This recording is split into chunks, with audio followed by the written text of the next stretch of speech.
All right, guys, welcome back. Boots Come in Pairs again.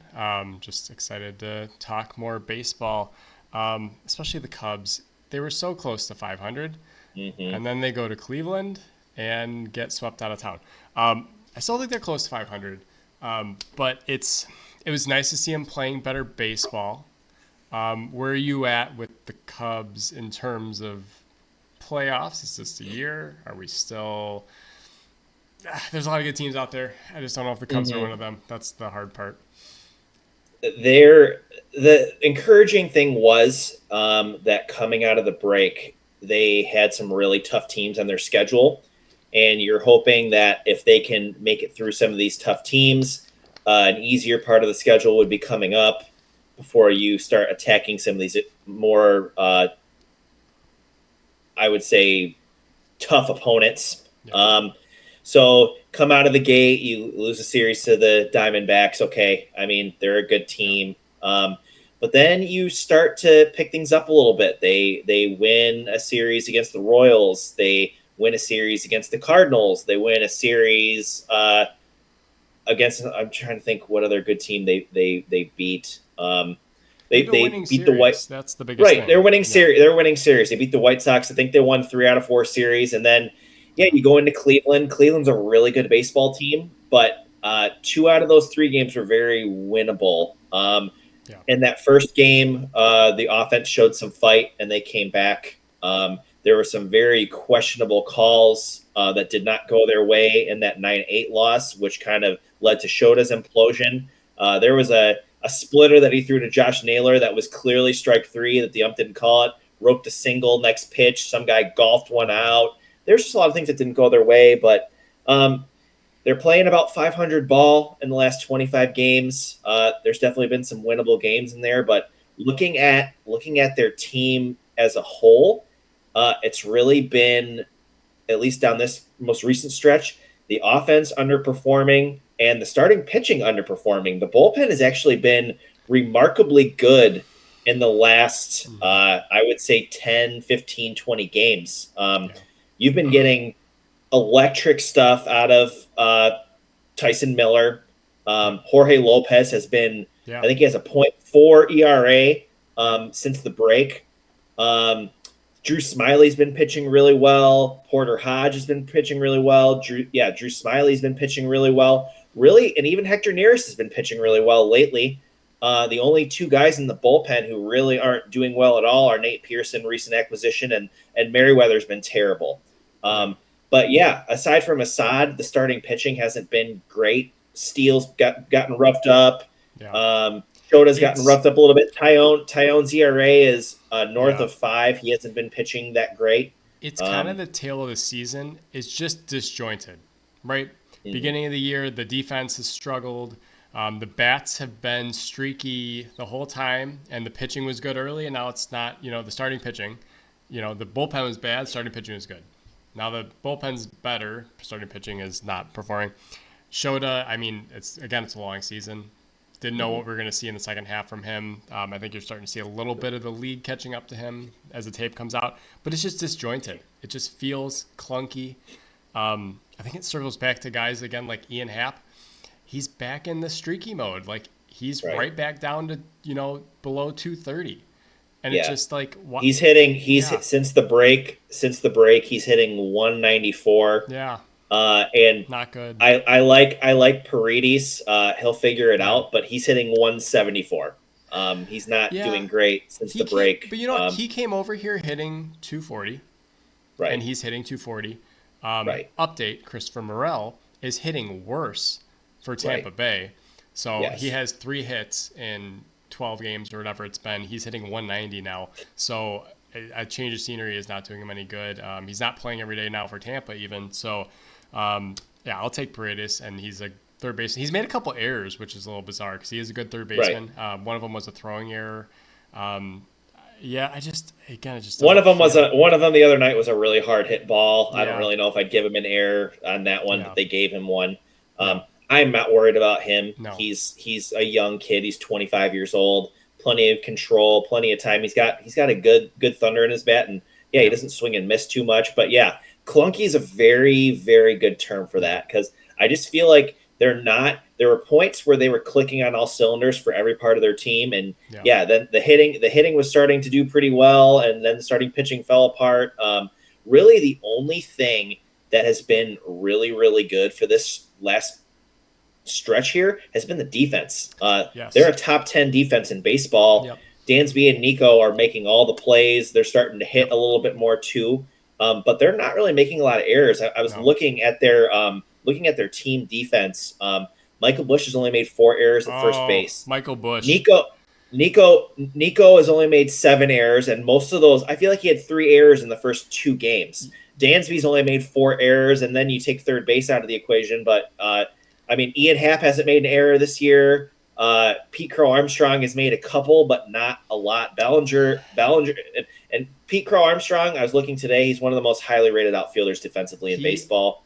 He has so many points right there. We'll start with the most recent one you just said. PCA, I feel like he might be the highest rated. There's been some several mental lapses. And again, he's a first-year outfielder. He's 21 years old. He should make every play. We feel like he should make more. But there's a couple communication issues where he calls for the ball, and then he's like, oh, no, I got to go get it. And it fell in. It cost him a couple runs and a game versus the Cardinals. But you were right on with Dansby and Nico. Nico just made an error a couple days ago. 76 games between errors. That's incredible. You're right, because they did early on. Dansby really hasn't made an error since, I think they said May. Like mid-May is the last time he made an error. He's making a lot of plays. So them, up the middle again, our Gold Glove boys. Right. If they didn't have a rough start, I think they would be poised to win it again. I think Nico, yes, because Bryce Terang is the other guy who I've kind of touted. Bryce Terang has kind of turned into a platoon player for the Brewers. He's sitting against lefties. And for me, again, I don't vote for Gold Glove, but I think Bryce Terang is a great defensive player. You need to play every day to win a Gold Glove. You can't be taking days off. Platoon players typically, unless you're Dubon and you win the utility one for playing multiple positions, platoon players do not win Gold Gloves. So his bat has kind of kept him out of the lineup the last couple months, honestly, as he started to slide down. Nico's playing every day and goes 76 games between errors. That's crazy. Yeah, but just to put things into perspective for Terang, Terang is that much better than people, where even him being in a platoon role down the stretch, which I think he'll work his way out of that. He's that much better defensively. I think if he doesn't win the Gold Glove, it would be robbery because he's that much better. But even another person at the second base position, like Ketel Marte, is playing really good second base, and to me, he is an NL MVP candidate. I think he's better than Ohtani because he does more. I really think that if it doesn't, Nico would have to do some pretty incredible things from now until the end of the season to get that award again. I think it will probably go to Terang or Marte. That's just my personal opinion, but they're playing great. And Michael, I will echo what I said before about Michael Busch. Michael Busch has been very good in his first year at first base. Michael Busch is leading first baseman in defensive runs saved. Yeah. He is. He needs to get more playing time there. He should play every single day. He's really good against lefties. I don't understand why we continue to take him out of the lineup. I know the strikeout's a concern, but the glove is not. He has been phenomenal. And I feel like every night he's making a play, down the line, saving a throw. And that's also part of it too, is he's saving these guys errors by scooping the ball, by being over there and being a pillar.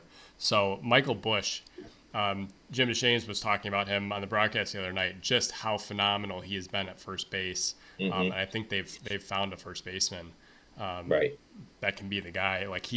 There's no better defensive first baseman right now by the numbers, and defensive run saves shows that. Again, I think him not playing every single day kind of does hurt him there. They'll probably give it to a Freddie Freeman, but until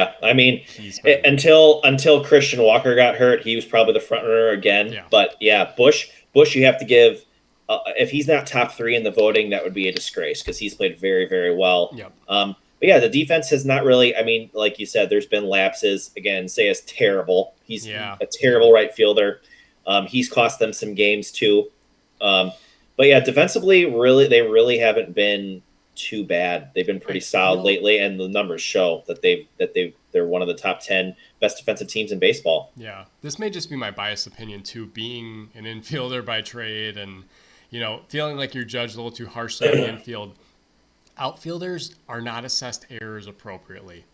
I No. feel like there's plenty of instances that cost teams runs that are not classified as an error and don't get put in that category. Outfielders get a lot of praise for their arm strength, but there's a lot of balls sometimes. Assists, yeah. Yeah, but like there's a lot of balls sometimes that should be caught that aren't caught that is not called an error, and it should Right. be. And Mental their errors and count their too. balls where they take a bad read Yeah. and Yep. and the ball gets by him and a guy hits a triple. Like, that's not a Yeah. triple. Like, that was a mental error. Like, it should have been caught. Yep. Like, it should be assessed a little bit more Yeah. um harshly, I Yeah. would say, And lack of a better sometimes term. too, if they lay out and they misjudge the ball, and it's like, well, they had to lay out to catch the ball, and the ball drops out of their glove. That's not an error. It's like, well, Right. but he misread it. He took a bad step. He should have Right. been there, and he wasn't. I think you can see it with say, and maybe defensive run saved in that category comes into play. I haven't done the deep dive metrics on Seiya, but we can see it. We can see that he's dropping the ball, that he's not fine. And like he'll throw a guy out every once in a while. So like, oh yeah, he's got the arm strength, but like it's not smooth. It's not good. It's not Jason Hayward No. defensively. Like I said, I don't miss his bat, but his glove you certainly miss over there. And yeah, Seiya has been suspect to say the least. Right.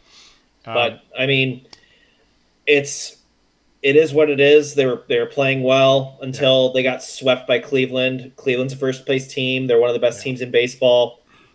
They do have some winnable games coming yes, up. yeah, They play Toronto. They play Pittsburgh twice.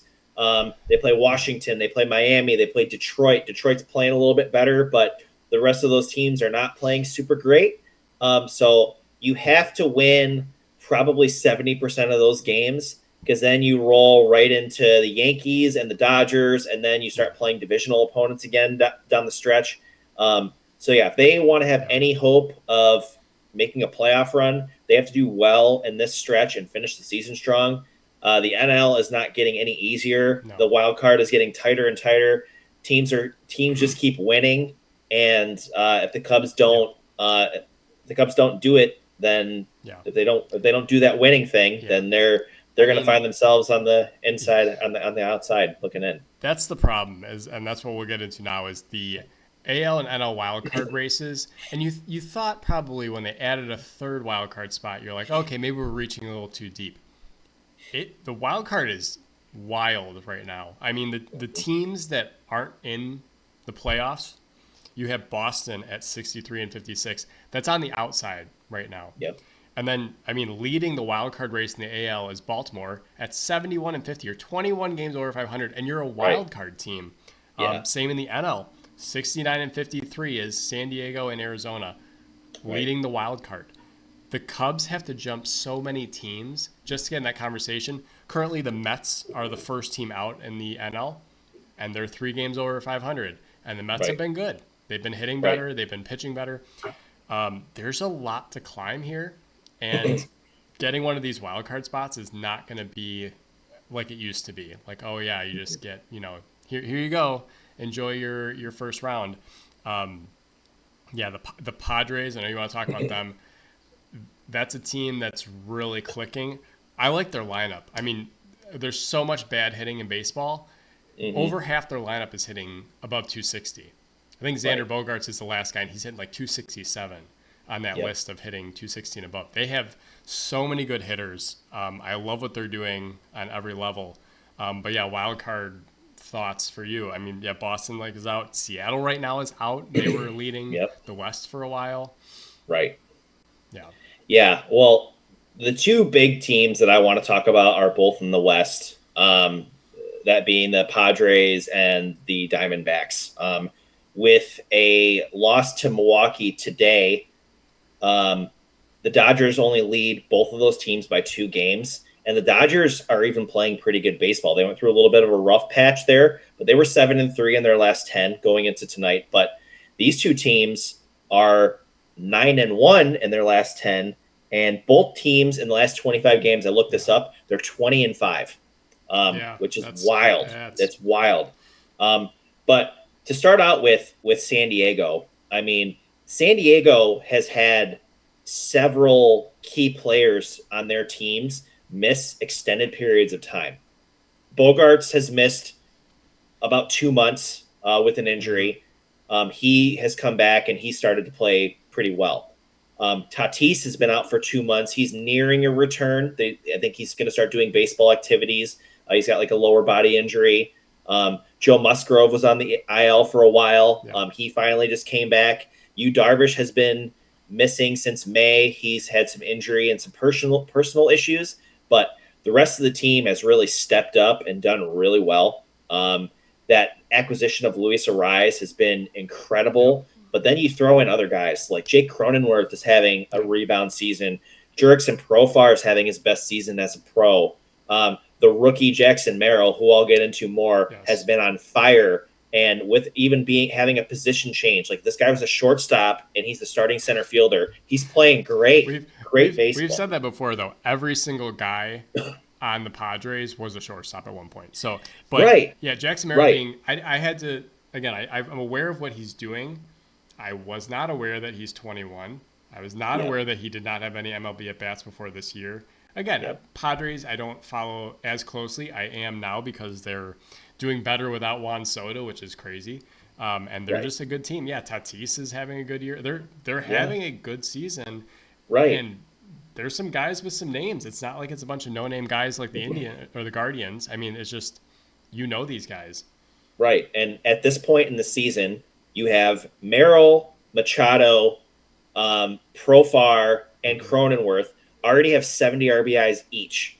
Yeah, When it comes to your starting pitching staff, I just named Musgrove and Darvish. Those are yeah, two of your best starters, probably your two best starters from last year. They've been yeah. out. Blake Snell Michael is King, in San Francisco. right? Yeah, Yeah, Blake Snell's gone. That Michael King acquisition, like for Soto, Michael King has been unbelievable. He's finally getting a chance to be a yeah, real starting pitcher. He's pitching fantastically. yeah, Dylan Cease since the All Star break has been great. yep, But him and King being that combination, Matt Waldron's had a pretty decent season as well. But beyond that, starting pitching hasn't been great. Getting those two guys back would be huge. But the other big part about their pitching staff is their bullpen.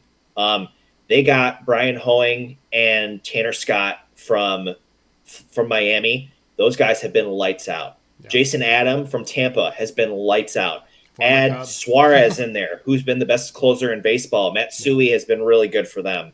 They have a yeah, couple more. They're probably. I kept saying like for the Cubs, you need to be 6 or 7 deep in your bullpen, guys who can just mow people down. That's where the Padres are. yeah, You don't even have to get to a quality start. You could get 4 or 5 innings out of your starters, and these guys will mow you down. yeah, Um, yep, I've never been excited about Padres baseball at all, but these guys are fun to watch, and yeah. yeah, I mean, But incredible stuff. that's the problem though. Is these are the teams that you're trying to track down, and if they're going on 20-5 stretches, Right. the Cubs are winning series and they almost got back to 500. That's what they're sniffing. You got to be. I mean, the Braves are the last wild card team right now, and they have 64 wins. Like Right. they're 6 or 7 games over 500. I don't know if the Cubs are going to get there, Yeah, and the and there's still Braves the season Braves left. have multiple guys in their lineup, even in down Yeah, years, who you fear. yeah, I don't fear anybody in the Cubs lineup. And then yeah, the Braves just keep getting pieces back. They just got Michael Harris back, and he hit a freaking grand slam in his first game back. Like Matt Olson's not going to stay down forever. Austin Riley's not going yeah, to stay down forever. Like they're going to keep getting guys back. They're going to get healthy. They'll find a way to make it or be close. But yeah, these West teams. I mean, if you have the Dodgers, the Padres, and the Diamondbacks, like yep, at least two of the wild card teams are going to come out of that division. yeah, I don't. The Cubs would have to pull off some kind of miracle, or they'd almost be better off trying to chase down the Brewers. Like that. That's kind of what would be. I just heard that Yelich is done for the year. Okay, I didn't hear So that. yeah, back I surgery. I figured he Sucks. was. He postponed it for a little bit, but yeah, that's not shocking. And you know what? The Brewers are going to brewer, and I don't think they're going to do anything in the postseason, but they're kind of running away with the division. So Yep. you're not really going to catch. It's just tough. The Brewers are 17 games over 500. I mean, you're just not going to Hmm. get there. So I Yeah. just don't see. I think they're getting left in the dust here. That's the problem. Yeah. There's too many good teams in front of them with better rosters. Right. That's what it is. So, And Jed, time to get to work. I think you can, if Cody Bellinger opts out, time to be super aggressive, right? That's all it is.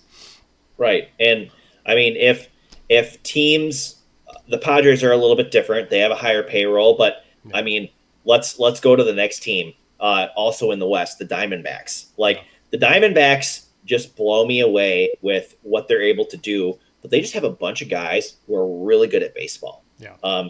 Starting with Ketel Marte, who I think is an MVP candidate. I think he's the front runner even over Shohei because he plays really good defense on top of it. He's probably a top three second baseman. Gets to a lot of balls, makes all the plays. I think he only has 4 errors on the year. He's kind of moved around. He's played second, he's played short, he's played center. But it's really all clicking for him. But I mean, everyone else like Gino Suarez, Eugenio, he's doing really well. You got he was a good addition in the offseason. They got after Walker's out for a little while. They went out and got Josh Bell. Josh Bell's been really good since they acquired him. He's been hitting. Their guy Geraldo Perdomo, the shortstop, who's an excellent shortstop. He was out for a while. They got remember Kevin Newman from Pittsburgh. He filled in real nice, and Perdomo came back, and they're both kind of doing what they can. Yeah. Then Corbin you got Corbin Carroll still isn't hitting well, but they're just making it work. So right. Gabby Moreno is going through a stretch since the break. He's hitting 356. Jock Peterson has an OPS over 900 for the season. He kind of spot starts, DHs, plays some outfield. His power and his impact on this team has been remarkable. And they're another team. Like, they play incredible defense, and they have a buzzsaw back of their bullpen. It's the same kind of thing with San Diego. I mean, we remember from last year, you got Kevin Ginkel and Ryan Thompson and Paul Sewald's there. Sewald's not closing anymore even. Justin Martinez is electric. That guy can go get it. He throws gas. I mean, even AJ Puck, since coming over, another Marlins guy, who's finding success with another team and pitching really well in high leverage situations. But that just shows you too how volatile that these bullpens are, is because Sewald last year was lights out, right? Yeah. How would you not go into the next season with him not being your closer? Well, he was, and now it's like, hey, he's not going to do it. And even Ginkel has slid down to like a 6th inning role now, just because he's effective, but like he wasn't what he was last year. They got to keep turning it out. You can still have those guys in the rotation of bullpen guys, but you have to find a new way to do it almost every year. And the Diamondbacks are showing that, hey, we got a new electric closer. He's going to go out there and close games. Okay, right, sure. And even those guys who were more high leverage last year, they're still pitching great. Yeah. With the Diamondbacks, they're not a team like they're starters. I mean, Gallen is starting to pitch better. Brandon Pfaadt has done pretty decent this year. You've been most of the year without Merrill Kelly, which stinks because he was like probably their best pitcher last year when you include the playoffs. But I would not want to face that team after the 5th inning. Montgomery's been bad. Montgomery is sucked. And that's the guy I said don't get, right? Yeah. Right. Eduardo Rodriguez hasn't pitched at all this year. That was their big free agent signing. Yeah. He was a big arm for them to sign. They spent quite a bit of money on him. He's barely pitched this year. Yeah. So your 2 highest dollar guys, Montgomery and Eddie Rodriguez, like they barely pitched this year, but they've been able to get through games with their solid bullpen. A more than adequate offense, even with Corbin Carroll in a down year, he's starting to do some stuff too. Yeah. They play incredible defense. Fewest errors in baseball. They're right near the top of the league again. They're just a great, well-run team. Torrey's got it going on over there. There's no World Series hangover for this team. They're ready to get back at it. Yeah, it seems like less of a fluke now and more of just a kind of like we talk about with the Brewers, just an organizational success. And the longer they can sustain this, the better off they'll be, because then their next wave of prospects will come, and then it's like, all right, who do we ship off? Who's moving up? And then you get that, inner squad tension for who's playing, like you see in Baltimore as well. That's all good for the health of your organization. Right. for that, I mean, now we kind of shift into prospects as well. The Cubs had some guys I did see go from AA to AAA, so the Red Sox had some as well. What are you seeing in terms of you're the minor league expert here, because I'm only following the Las Vegas Aviators right now. So Right. Well, I mean, it's anytime you have top prospects and organizations that you like, or just top prospects in general, move from level to level. It's exciting because they're just getting closer and closer to the big show, and for the whole world to see what they can do. Two organizations that we follow pretty closely are the Red Sox and the Cubs, and they recently promoted three of their top prospects. Both teams promoted three guys from AA to AAA. Red Sox promoted their top prospect and number 6 overall MLB prospect, Marcelo Mayer, shortstop. He's a young kid, bigger guy, bigger shortstop, great bat, smooth swing. He was a high school guy from a few years ago. Has lots of great tools. Roman Anthony is an outfielder. He's a guy who's kind of shot up the charts. He's an outfielder. He's got lots of power. He's another big guy. And then Kyle Teal, he is actually a catcher, college player. I believe he went to University of Virginia, or I think it was like an ACC school that he went to. But really good, talented two-way catcher. The Red Sox need guys like that coming through. They've actually, I think, have overachieved a little bit this year, but have drafted really well and have developed these guys really well, and they're on a good track in the next couple of years to have some really nice young players. Well, and then the Cubs. Speaking of Red Sox catchers, have you seen the shirt that the Red Sox players are wearing right now? No. Okay, it must be like a team shirt, but I saw them doing some interviews. Some guys had it cut off. It said, because Jason Varitek is the bench coach, right, for the Red Sox. So it says VTech Fight Club 2004.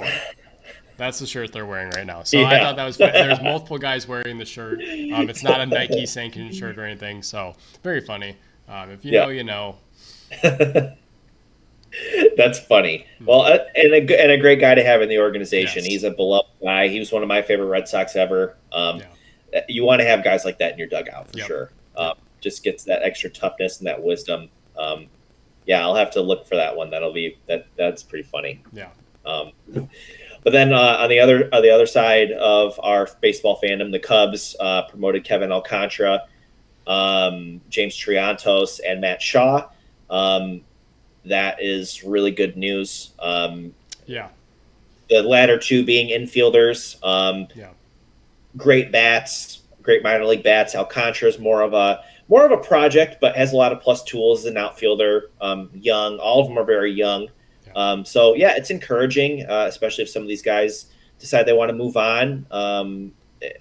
Hopefully they'll be banging on the door to come up next year and be part of the squad. That'd be pretty cool. Before they got Paredes, I was interested in Shaw at third base, but I think if you hit, they can always find a place for you in left field.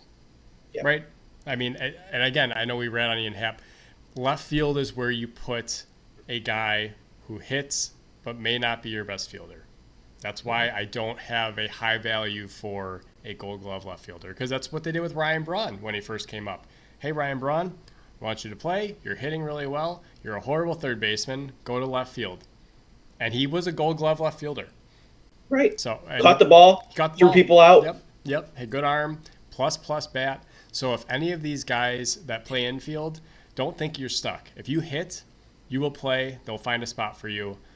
Right. Especially if you're competing, you're in a pennant race, they will find a spot for you. Schwarber. Yeah. Kyle Schwarber turned himself into a really good left fielder. Oh my gosh. Okay, so Kyle Schwarber hit that grand slam last night to take the lead. There was a Saturday Cubs game, Cubs-Cardinals, and I vividly remember him. The same exact thing. He had an opposite field grand slam. They're like, the place was electric. You could feel the vibration of the state. Like, just when you hit a go-ahead grand slam, there's no cooler experience, especially when it's Cubs Cardinals. But just what Kyle Schwarber delivered to the Phillies fans is just, I felt it before. I've seen it before. The Oppo tank job. Just, it was, I saw it and it took me back to that time, a better time. It's just, Kyle Schwarber, thank you. probably the only guy from those teams that I miss, and so, the guy who they should have, for some reason, they keep hanging on to certain people. Yep. And I don't know why. Kyle Schwarber, the options were out there, and they're Yep. like, nope, we're just going to let you go. And Yep. then he just continues to hit monster Yep. bombs. Yep. That was tough. All right. Well, so you alluded to this earlier. Aaron Judge joining the 300 home run club, but also doing it this year, hitting at a very high average. Oh man. I mean, he's your AL MVP. He's Right. healthy. I hope Aaron Judge stays healthy enough to reach one of those milestone home run numbers. It just feels like it will happen. If he plays till he's 35, I just feel like he's gonna hit 500 or 600, right? Like Right. he's just that strong. He's that big. He's that good. It's just really a health thing, right?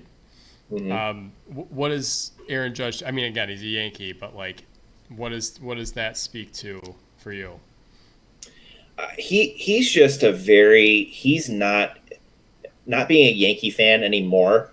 Um, he's just he's a it's hard to hate him. Yeah. He's a Yep. very likable guy. He's very confident. He's not loud and in your face. He just goes about his business. Yep. Seems like he's a solid human being, and he's just incredible at baseball. He's just one of those guys you want on the field at all times. You want to see him play. You want to make sure you're tuned in for his at bat.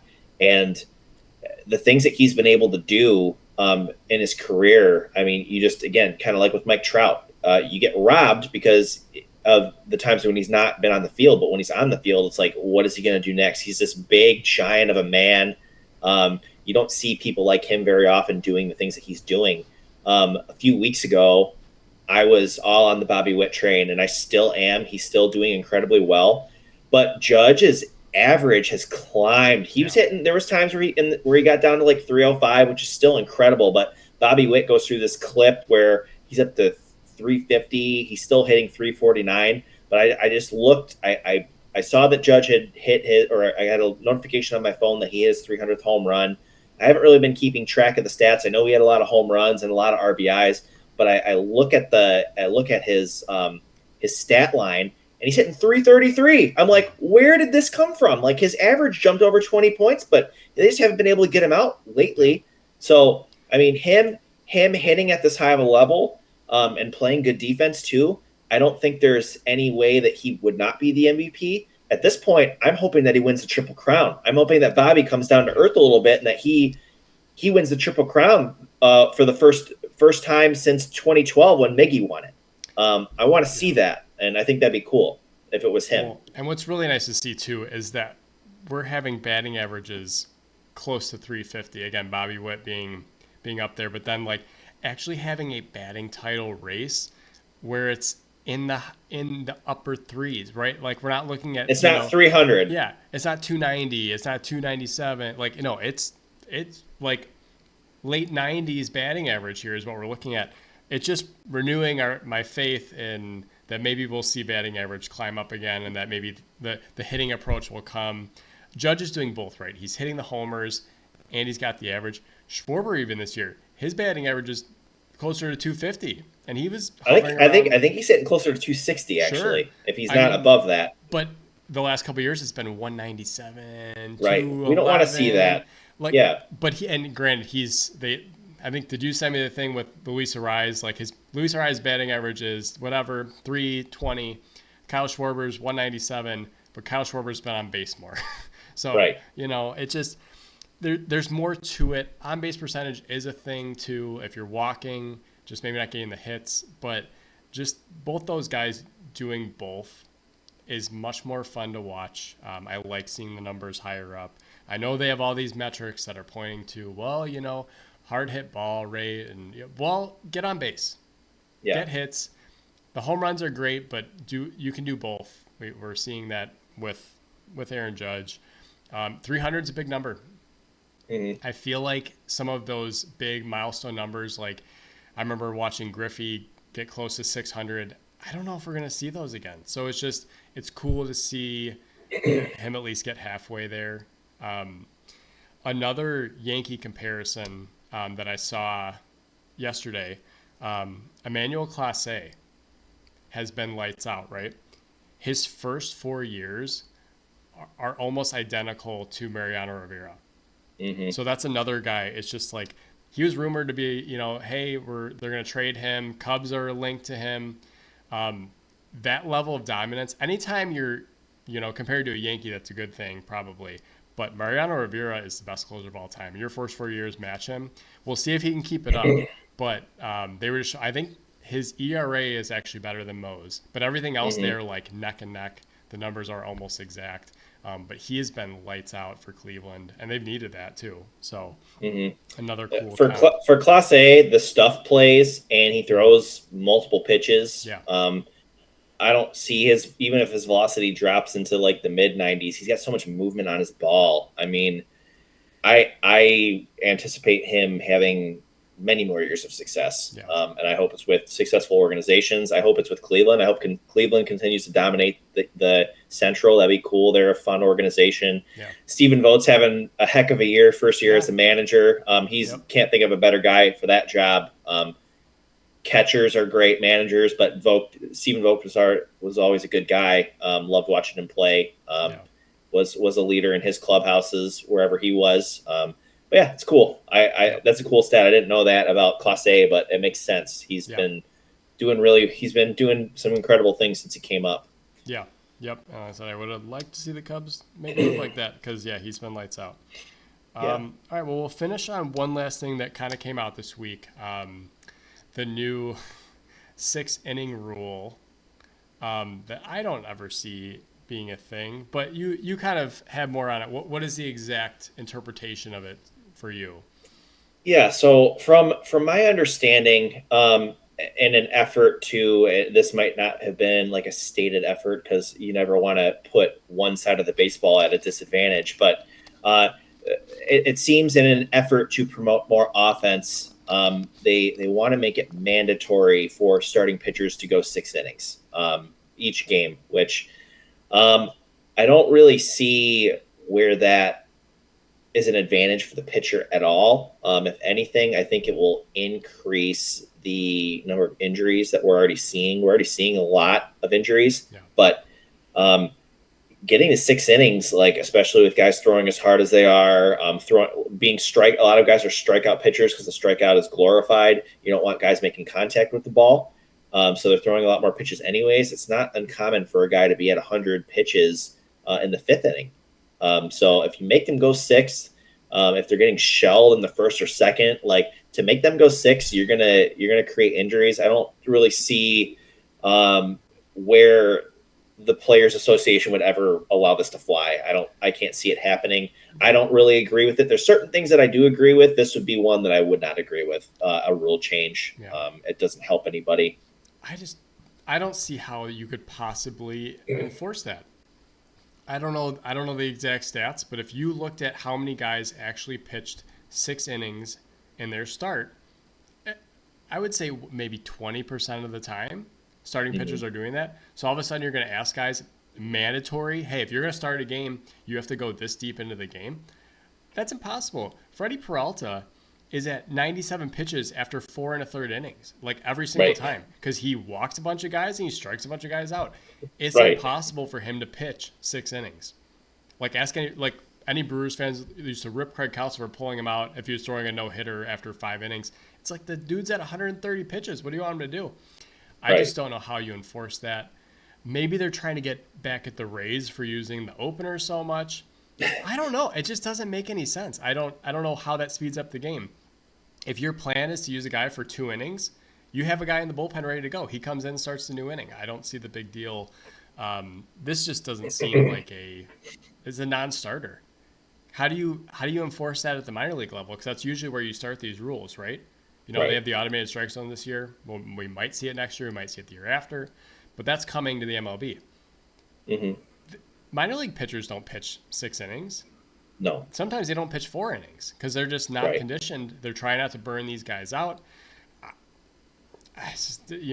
If you want to diminish the value and the excitement of the game, if you do not want to see the best players and namely the best pitchers, pitching in the key moments of the game, Yeah.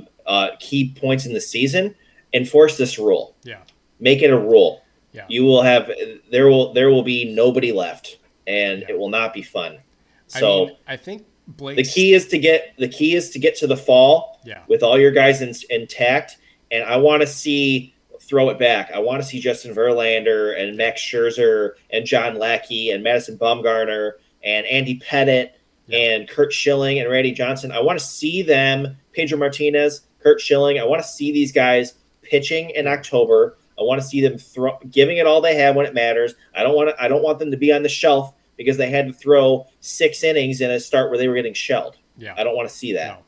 No. The days of, again, Nolan Ryan pitched 5,000 innings. Those days are over. Walter Johnson, Cy Young, all those guys pitched every third day. Not going to happen anymore.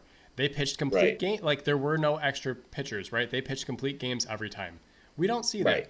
I think Blake Snell's ears were burning because everyone was talking trash about how he can't go, which valid because the numbers were there. Guy never pitched past 6 innings for a year and a half. Okay, Right. I'll show you. I'm going to pitch a complete game shutout.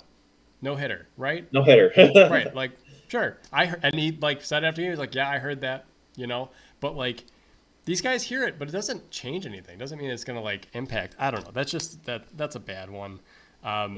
Like, they've had some good rules. I like the pitch clock. I like, those kind of things those speed up the game. They do. The game flows better. I think if you enforce the challenge system, you're going to save yourself a lot of arguing. Get the calls right. One thing I will say, though, that the pitch clock has ruined a little bit, which I like, is baseball on the radio. Mm-hmm. The storytelling aspect of baseball on the radio is much smaller. It's usually an experience. It's like, all right, we're going to listen to Pat Hughes. And he's going to tell you, we're going to do the game, but there's going to be some side pieces. Well, the pitch clock makes it really hard to tell a story or side note or anything while the game's going on because here's a pitch. So I like the pitch clock for the visual game and being at the game. The only thing it kills is baseball on the radio, which I love. So, these rules are good. This is a bad rule.